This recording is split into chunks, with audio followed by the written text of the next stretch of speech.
오늘은 종려주일입니다. 예수님께서 나귀를 타시고 예루살렘에 입성하실 때 백성들이 종려나무 가지를 가지고 호산나 호산나 하면서 예수님을 환영했죠. 우리 그때 모습 한번 생각하면서 한번 이 종려나무 가지 한번 이렇게 좀 들으세요. 그리고 한번 우리가 흔들면서 호산나 호산나 호산나. 예. 자, 이제 이렇게 옆에다 놓으시고요. 자, 우리 전후좌우에 계신 분들 이렇게 한번 좀 보시고요. 인사 나누시는데 많이 힘드시죠? 이렇게 인사 나누시기 바랍니다. 많이 힘드시죠? 험하고 악한 세상 얼마나 힘드십니까? 자, 또 좀 말씀을 좀 해주세요. 일 없습니다. 이렇게 말씀을 좀 해주세요. 일 없습니다. 우리 북한 사람들이 괜찮습니다 그럴 때 일 없습니다. 근데 그렇게 얘기한대요. 그렇습니다. 우리는 다 일 없습니다. 왜냐하면 우리는 전능하신 하나님을 믿고 사는 하나님 백성들 아닙니까? 우리가 이 세상 살면서 나그네의 삶을 살면서 객지 생활하면서 얼마나 힘들고 어려운 일이 많습니까? 눈물과 슬픔이 고통이 많이 있지만 그래도 우리는 전능하신 하나님을 아버지로 모시고 살고 있지 않습니까? 그래서 우리는 일 없습니다. 아무리 힘들고 어려워도 그런 믿음으로 사시기를 바랍니다. 예수님께서 이제 나귀를 타시고 예루살렘으로 입성을 하셨습니다. 그리고 이제 그 후 며칠 동안 아주 바쁘신 그런 시간을 보내셨어요. 성전 청소도 하시고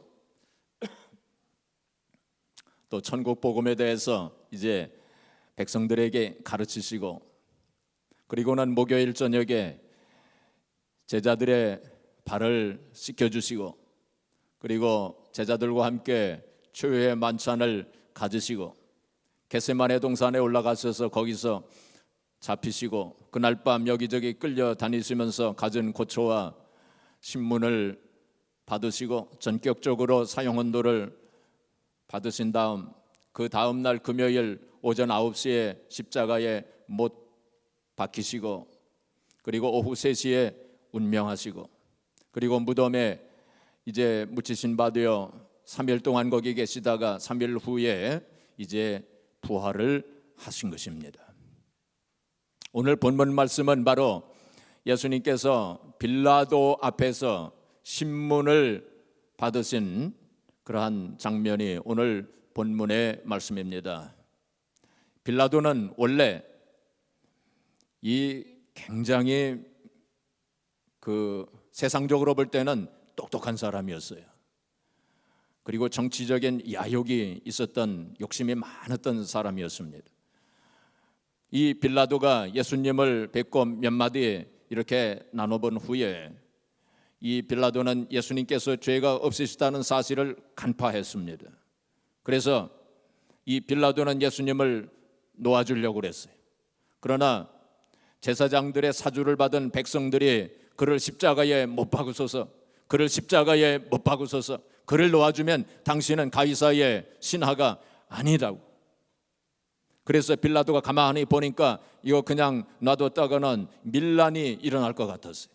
밀란이 일어나면 정치적으로 책임 추궁을 당하기 때문에 결국에는 빌라도는 예수님을 십자가에 못 박히도록 내어놓게 된 것입니다.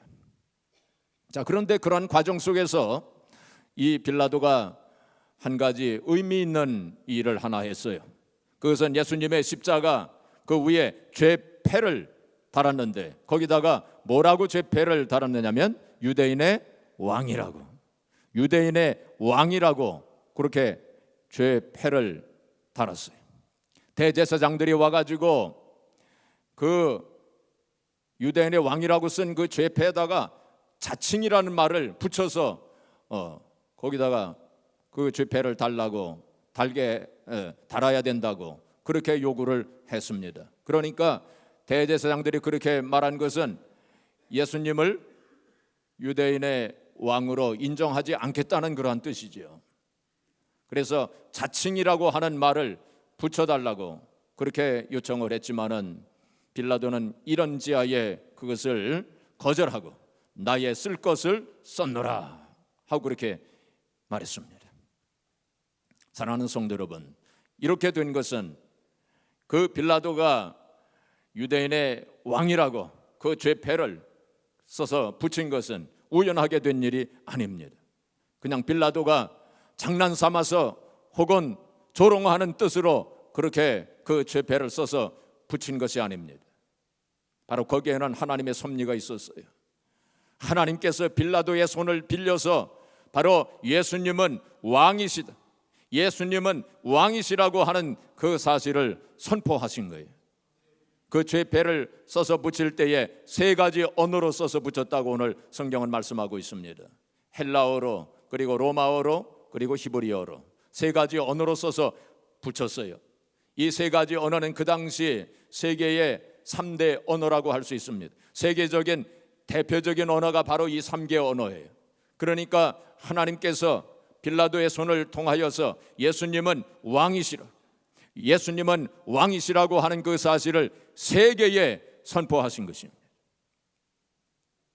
사실 예수님은 태어났을 때부터 왕으로 태어나신 분이십니다. 동방박사가 예루살렘에 와서 묻기를 유대인의 왕으로 나신 이가 어디 계시뇨 하고 이렇게 물었어요. 바로 동방박사들은 예수님이 왕으로 태어나신 분이라는 사실을 알았어요. 바로 하나님께서 그들에게 계시로 가르쳐 주셨을 것입니다. 그리고 그들이 예수님 앞에 경배할 때 황금과 유향과 몰약으로 예수님께 예물을 드렸어요. 그 가운데서 황금은 바로 예수님이 왕이시라고 하는 그것을 의미하고 있는 것입니다. 요한복음 1장 49절에 보시면은 나다나엘이 예수님께 고백하기를 뭐라고 고백하냐면 당신은 하나님의 아들이시요 이스라엘의 임금이로소이다 하고 그렇게 고백을 합니다. 그때 예수님께서 얘야 너 큰일 날 소리 하는구나, 어디 가서 그런 소리 하지 말아라 하고 그렇게 거절하시지 아니하셨습니다. 예수님은 우리가 잘 아는 것처럼 진실하신 분이십니다. 예수님은 겸손하신 분이십니다. 예수님이 왕이 아니셨다면 반드시 그런 소리 하지 말아라 하고 책망하셨을 거예요. 그러나 예수님께서 그것을 그대로 받아들이셨습니다. 예수님께서 왕이시라고 하는 것을 인정하신 것입니다. 오늘 본문 말씀 조금 전에 요한복음 18장 37절에 보시면 빌라도가 이르되 그러면 네가 왕이 아니냐 하고 예수님께 질문을 합니다. 그때 예수님께서 대답하시되 네 말과 같이 내가 왕이니라 하고 그렇게 대답을 하십니다. 바로 당신께서 왕이심을 인정하신 것입니다. 그리고 오늘 종려주일날 나귀를 타시고 예루살렘에 입성하신 것은 바로 당신께서 왕이시라고 하는 사실을 공식적으로 그리고 공개적으로 선언하신 의미가 있는 것입니다. 그리고 우리가 잘 알고 있는 것처럼 구약 성경에 보면 예수님께서 만왕의 왕으로 오실 것을 여러 번 예언하신 말씀들이 있는 것을 보게 됩니다. 그래서 예수님은 왕으로 오신 분이에요. 예수님은 만왕의 왕으로 오신 분이십니다. 바로 예수님께서 왕이시라고 하는 그러한 뜻은 우리가 흔히 생각하는 세상적인 왕은 아닙니다. 예수님께서 왕이시라고 할 때는 더 높은 차원의 의미를 가지고 있어요. 여기 요한복음 18장 36절에 보시면 예수께서 대답하시되 내 나라는 이 세상에 속한 것이 아니니라 말씀했어요. 그러니까 예수님께서 왕이시라고 하는 의미는 세상적인 정치적인 그러한 왕은 아니시라고 하는 그러한 대답을 분명히 하셨어요. 예수님은 어떤 왕이십니까? 바로 이 세상 우주 만물을 창조하시고 이 세상의 우주 만물을 운행하시고 인생의 생사화복을 주장하시고 육신의 세계와 그리고 영적인 세계를 다스리시고 통치하시는 만왕의 왕이시라고 하는 그런 의미를 가지고 있는 것입니다. 자, 그런데 놀라운 사실이 있어요. 참으로 놀라운 사실이 있습니다. 그건 무엇입니까? 만왕의 왕이신 예수님께서 인류 역사를 주장하시고 이 모든 만물을 지배하시고 다스리시는 만왕의 왕이신 예수님께서 십자가 위에서 죽으셨다는 사실입니다. 이것은 얼마나 놀라운 일입니까? 도저히 우리의 마음과 생각, 세상의 지혜로서는 이해할 수 없는 그런 일입니다. 그래서 성경은 우리의 눈으로 보지 못하였고 우리의 눈으로 듣지 못하였고 우리의 마음으로 생각지 못하였다 함과 같으니라, 그렇게 말씀하고 있습니다. 십자가 형벌이라고 하는 것은 어떤 형벌입니까? 인류가 고아나에 난 형벌 가운데서 가장 참혹하고 가장 잔인한 형벌이 바로 십자가 형벌이에요. 만왕의 왕으로 오신 주님께서, 또한 모든 권세와 능력을 가지고 계신 그 왕께서 바로 가장 참혹하고 가장 잔인하고 가장 수치스럽고 가장 부끄럽고 가장 약한 모습으로 십자가에서 죽으셨다. 이것은 참으로 놀라운 사실입니다. 여기에 복음의 신비가 있고 복음의 비밀이 있는 거예요. 이러한 예수님을 믿을 때 구원을 받을 수 있다고 복음을 전하면 세상 사람들은 어리석다고 생각할 것입니다. 우리가 그런 복음을 전하면 세상 사람들은 미련하다고 그렇게 생각할지 모릅니다. 그래서 고린도전서 1장 18절에는 십자가의 도가 멸망하는 자들에게는 미련한 것이 구원을 얻는 우리에게는 하나님의 능력이 됨이라, 그렇게 말씀하고 있는 것입니다. 인간의 지혜로서 또한 세상의 상식으로서는 생각할 수도 없고 이해할 수도 없는 거예요. 여기에 복음의 비밀이 있고 복음의 신비가 있는 것입니다. 예수님께서 능력이 없으셔서 그런 모습으로 십자가 위에서 죽으셨을까요? 아닙니다. 예수님은 바람을 동원하셔서 모든 것을 다 날려버리실 수도 있었어요. 예수님께서는 12영이나 더 되는 천사를 동원하셔가지고 다 쓸어버리실 수도 있었지만은 예수님께서 그렇게 하지 아니하시고 가장 약한 모습으로 십자가 위에서 죽으신 것입니다. 여기서 우리는 예수님의 위대한 모습을 발견하게 돼요. 물론 예수님의 위대한 모습은 여러 가지 모양으로 나타나 있습니다. 예수님께서 한마디 말씀으로 풍랑을 잠잠케 하시고 오병이어로 5,000명을 먹이시고 12광주리를 남기시고 수많은 병자들을 고치시고 또한 귀신들을 내어쫓으신 그러한 예수님의 사역 속에서 예수님의 위대한 모습을 우리는 보게 됩니다. 그래서 사람들은 예수님을 세상의 왕으로 모시려고 그랬어요. 그러나 예수님은 그거를 거절하셨습니다. 그런데 예수님의 진정한 위대한 모습은 겉으로 나타난 그러한 능력이나 기적이나 표적보다 더 위대한 것은 바로 예수님께서 참으셨다는 사실입니다. 절제된 능력, 참음의 능력, 그것이 진정으로 더 위대한 모습이셨어요. 예수님은 겟세마네 동산에서 잡히실 때에 저항도 하지 아니하시고 순순히 잡히셨습니다. 그리고 예수님께서는 신문을 받으실 때에 갖은 조롱과 모욕과 조롱을 받으실 때에도 묵묵히 침묵을 지키시면서 참으셨어요. 뺨을 맞으실 때에도 참으셨습니다. 침뱉으심을 당할 때에도 참으셨습니다. 39대의 매를 맞으실 때에도 가슴멸관을 씌우고 조롱할 때에도 주님은 묵묵히 참으셨습니다. 급기야 십자가 위에서 못에 박히시고 물과 피 한 방울까지 다 쏟으실 그때까지 주님은 묵묵히 참으셨어요. 바로 예수님의 진정한 위대한 모습이 거기에 나타나 있는 것입니다. 사랑하는 성도 여러분, 우리가 이 세상 살아갈 때 어떨 때는 억울한 일을 당할 때도 있어요. 어떨 때는 참 오해를 받을 때도 있어요.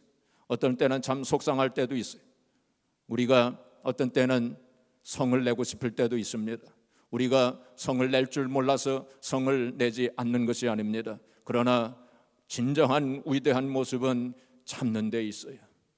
우리가 한마디 하고 싶어도 내가 말할 줄을 몰라서 말하지 않는 것이 아닙니다. 그러나 그때에도 우리가 그것을 꿀꺽 삼키고 참을 때에 비로소 진정한 위대한 모습이 거기에 나타나 있는 것입니다. 예수님은 바로 그런 모습을 우리에게 보여주셨어요.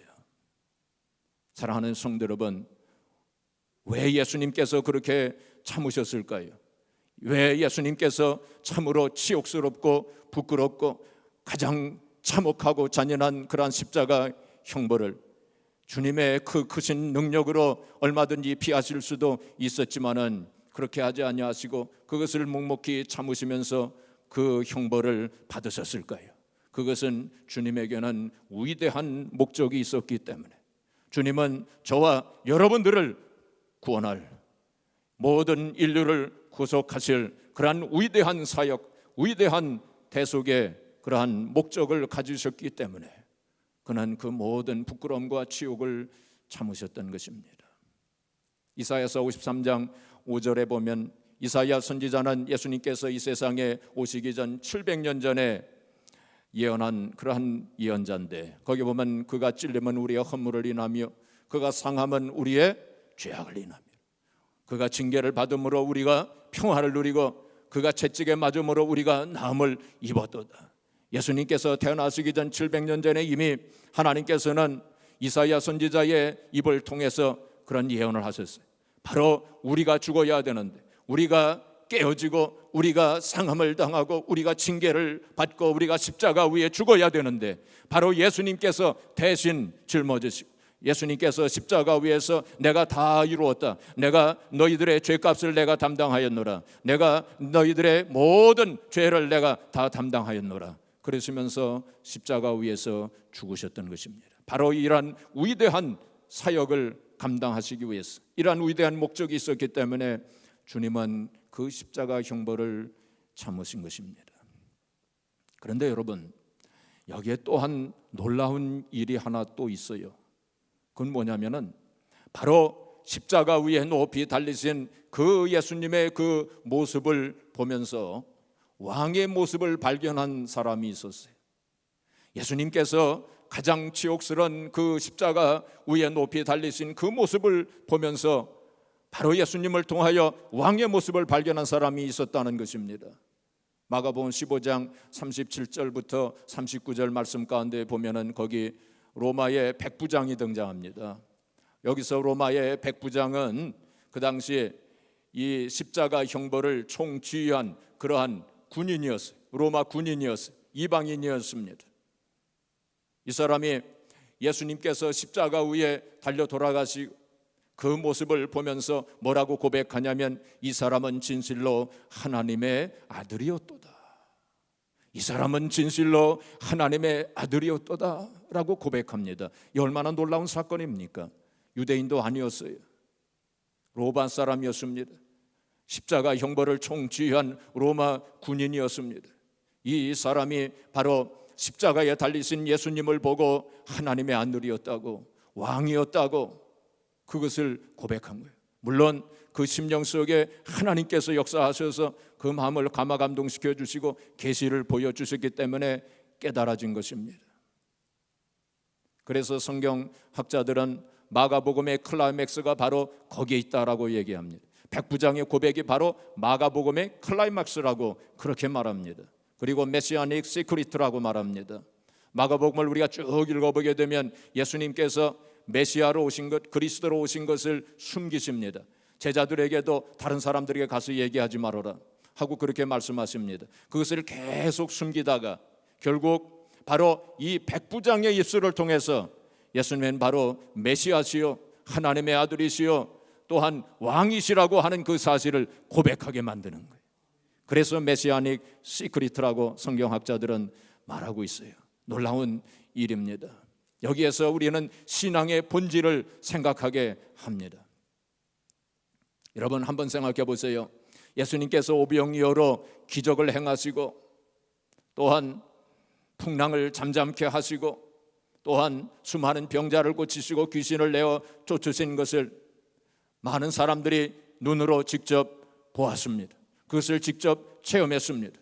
그러나 그 중에 많은 사람들이 나중에 어떻게 됐습니까? 예수님을 떠났어요. 예수님을 배신했어요. 그리고 예수님을 십자가에 못 박으라고 소리친 그러한 사람들이 되고 말았습니다. 그들은 신앙의 본질에 이르지 못했어요. 그러나 백부장은 신앙의 본질에 이르렀던 사람입니다. 사랑하는 성도 여러분, 우리가 어떤 사람이 신앙의 본질에 도달할 수 있을까요? 진정한 하나님의 백성은 어떤 사람이 진정한 하나님의 백성이 되어지며 진정으로 예수님의 제자는 어떤 사람이 될까요? 그것은 바로 십자가에 달리신 예수 그리스도를 보면서 바로 그 예수님의 모습 속에서 왕의 모습을 발견하는 그 사람, 바로 십자가 위에 달리신 그 예수님을 보고서 나의 왕이시라고 고백하는 그 사람이 신앙의 본질에 도달할 수 있어요. 진정한 믿음에 도달할 수 있는 사람이 되어지는 것입니다. 이것이 신앙의 비밀이요, 그리고 신앙의 신비라고 말할 수 있습니다. 어떤 학자들이 그런 실험을 했답니다. 무슨 실험을 했냐면 개미들을 가지고 실험을 했대요. 그래서 개미들에게 이렇게 1년 번호를 다 매겨가지고 이 개미들이 어떻게 활동하고 하는 거를 전부 조사를 해봤대요. 그랬더니 놀라운 사실을 발견했답니다. 개미들이 왔다 갔다 하고 뭐 정신없이 막 돌아다니고 막 그러잖아요. 그런데 그 개미들 가운데서 15%만이 실제로 일을 한대요. 그리고 85% 개미들은 뭘 하느냐, 덩달아서 왔다 갔다 하는데 실제적으로 일을 하지는 않는데요. 그 놀라운 사실을 발견했어요. 그냥 구경이나 하고 왔다 갔다 하지 실제로 일하는 개미는 15%래요. 이것을 사람에게도 적용을 할 수 있다면 그 사람들도 이렇게 보면 말이죠. 사람들은 조금 낫답니다. 그래서 20%, 어떤 조직이나 어떤 단체든지 실제로 일하고 헌신하는 사람들은 20%래요. 그러니까 80% 그 룰이라는 게 있어요. 그러니까 가만히 보면은 그렇습니다. 그렇죠? 어떤 단체든지 20% 일하지 80%는 그냥 되게 구경만 하고 왔다 갔다. 여러분들은 어디에 속하십니까? 20%에 속하세요? 아니면 80%에 속하세요? 제가 볼 때는 우리 교회 성도들은 20%는 넘는 것 같아요. 이게 하여튼 우리가 신앙생활을 하지만은, 우리가 교회 생활을 또 하지만은 정말로 진정한 크리스찬으로서 내가 정말 신앙의 본질에 도달한 사람인가 하는 그것을 한번 생각해 봐야 돼요. 진정한 예수님의 제자의 삶을 내가 살고 있는가 하는 그거 한번 생각해 봐야 될 것입니다. 사랑하는 성도 여러분, 우리가 이제 고난주간을 이제 맞이하게 되는데 이 고난주간에 예수님께서 나를 위해 십자가에 달려 돌아가신 그 모습을 바라보고 또 깊이 묵상하면서 예수님이 나의 왕이십니다, 예수님이 바로 나의 왕이십니다 하고 그것을 깨닫고 또 그것을 고백하는 그러한 주간이 되어지기를 주님의 이름으로 축복합니다. 예수님이 나의 왕이십니다. 한번 우리 신앙 고백을 한번 해보겠습니다. 예수님이 나의 왕이십니다. 이거를 3번 정말 진실한 마음으로 한번 우리 좀 목소리를 내서 한번 고백해 보겠습니다. 시작. 예수님은 나의 왕이십니다. 예수님은 나의 왕이십니다. 예수님은 나의 왕이십니다. 할렐루야. 정말 그렇게 믿습니까? 그 아프리카에서 평생토록 선교사로 헌신했던 리빙스턴 선교사님은 그의 일기에다가 이렇게 적어놨어요. 나의 왕, 나의 주시여, 나의 삶을 주님께 바칩니다 하고 그렇게 일기에다 적어놨어요. 나의 왕, 나의 주님이시여, 나의 삶을 주님께 바칩니다. 여러분, 우리가 예수님은 나의 왕이십니다 하고 그렇게 고백할 때 말로만 고백해서는 안 될 것입니다. 주님은 우리의 마음의 중심을 보시는 분이시죠. 정말로 우리의 말로만 고백하는지 아니면 정말로 그렇게 믿고 고백하는지 주님은 아십니다. 우리가 정말 주님을 나의 왕으로 그렇게 고백한다면 우리의 삶 속에 그러한 실천이 있어야 돼. 그래서 나의 시간과 물질과 재능을 다 주님께, 나의 왕 되시는 주님께 드리고 나의 생각과 나의 몸 전체를 주님께 드리고 그리고 주님을 위해서 주님의 영광을 위해서 사는 하나님 앞에, 주님 앞에 온전히 순종하는 그러한 삶. 그래서 참으로 인생관이 달라지고 가치관이 달라지고 그런 삶을 우리가 살아야 할 것입니다. 그래서 어떤 신학자는 말하기를 이것을 가리켜서 왕의 복음이다. 왕의 복음, 그렇게 얘기합니다. 무슨 복음이요? 왕의 복음. 바로 예수님을 나의 왕으로 모시고 사는 거예요. 그게 왕의 복음입니다. 자, 그런데 여기에 또 하나 아주 놀랄 만한 일이 하나 또 있어요. 그건 뭐냐면, 이 놀랄 만한 일이 또 하나 있는데, 그건 뭐냐면 아니, 그건 조금 이따가 얘기하겠습니다. 자, 그래서 주님과의 올바른 관계, 주님이 나의 왕이십니다 라는 그러한 그 고백, 그러한 믿음, 주님과의 올바른 관계, 이것이 확실해져야 돼. 이게 확실해져야 돼. 주님이 나의 왕이십니다. 입으로 고백할 뿐만이 아니라 우리의 삶이 바로 그러한 삶이 되어져야 돼요. 주님은 나의 왕이십니다. 이게 완전히 확실하게 이루어졌을 때 우리의 신앙생활이 의미가 있는 신앙생활이 되는 거예요. 바로 우리가 주님이 나의 왕이십니다 하고 믿고 우리의 생활 속에서 그렇게 살아갈 때 우리가 이렇게 나와서 하나님 앞에 예배드리는 거, 예배가 의미가 있는 거예요. 그리고 또 그러한 믿음의 고백 속에서 하나님 앞에 기도할 때 그 기도가 의미 있는 기도가 되는 거예요. 바로 예수님이 나의 왕이시라고 확실하게 믿고 우리가 교회 일을 하고 헌신할 때 그 헌신이 의미 있는 헌신이 되어지는 것입니다. 자, 그리고 이제 또 아주 놀랄 만한 일 하나를 더 말씀을 드리고 마치도록 하겠습니다. 자, 놀랄 만한 일이 하나 있어요. 그건 뭐냐면 예수님을 나의 왕으로 믿고 고백하고 그렇게 살 때 바로 주님께서 우리에게 그러한 왕의 권세를 주신다는 사실입니다. 이거 얼마나 놀라운 일입니까? 바로 우리에게도 그러한 왕의 권세를 가지고 살 수 있도록 그렇게 하신다는 거예요. 마태복음 28장 18절 이하에 보시면 그 마태복음 가장 마지막 부분 그 말씀이죠. 예수님께서 뭐라고 말씀하시냐면 하늘과 땅의 모든 권세를 내게 주셨으니 그러므로 너희는 가서 모든 족속으로 제자를 삼아 아버지와 아들과 성령의 이름으로 세례를 주고 내가 너에게 분부한 모든 것을 가르쳐 지키게 하라. 볼지어다 내가 세상 끝날까지 너희와 항상 함께 있으리라 하고 예수님이 그 말씀하셨죠. 그것이 바로 The Great Commission이죠. 지상명령인데 바로 하늘과 땅의 모든 권세를 내게 주셨으니, 바로 예수님께서 하늘과 땅의 모든 권세를 다 가지고 계시다는 거예요. 바로 왕이시라고 하는 것을 말씀하신 거예요. 근데 예수님의 그 왕의 권세를 바로 성도들에게 나누어 주겠다고, 그래서 이 권세를 가지고 땅끝까지 나아가서 복음을 전하라고. 우리가 예수님을 이제 왕으로 믿고 고백하고 또 주님의 말씀에 온전히 순종하고 헌신하는 성도의 삶을 살아갈 때 바로 주님께서 우리에게 그 왕의 권세를 주신다.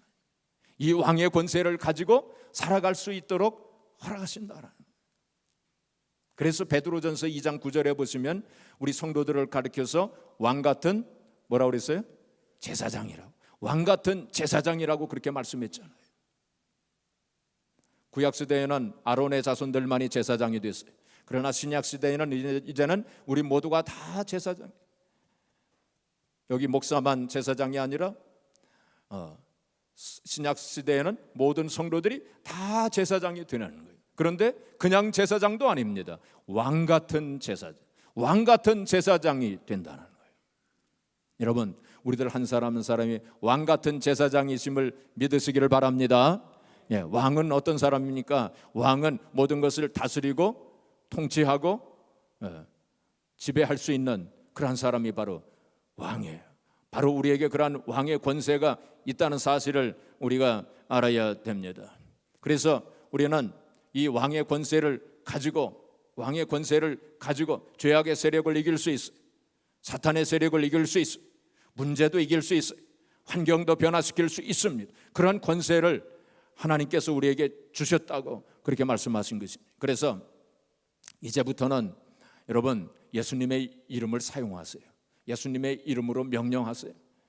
우리가 마가복음 16장 17절에도 보면 믿는 자들에게는 이런 표적이 따르니 저희가 내 이름으로 귀신을 쫓아낸다고 그랬어요. 예수님의 이름으로 귀신을 쫓아낸다고 그랬어요. 그래서 우리가 그러한 권세를 가지고 예수님께서 우리에게 주신 이 권세를 가지고 예수님의 이름으로 명령하세요. 예수님의 이름으로 면하니 귀신은 떠나갈지어다. 예수님의 이름으로 면하니 마귀 사탄은 떠나갈지어다. 예수님의 이름으로 면하니 풍랑은 잠잠하게 될지어다. 예수님의 이름으로 면하니 문제는 해결될지어다 라고 그렇게 명령하세요. 큰 소리로 명령하셔도 됩니다. 그런데 믿지 않는 사람들, 불신자들이 있는 곳에서는 그걸 잘 이해가 안 되는, 이해를 못하는 사람들 앞에서는 속으로 하세요. 또 큰 소리를 했다간 좀 이상하게 볼지 모르니까. 영적인 세계에서는 속으로 해도 다 알아듣습니다. 마귀 사탄이 알아들어요.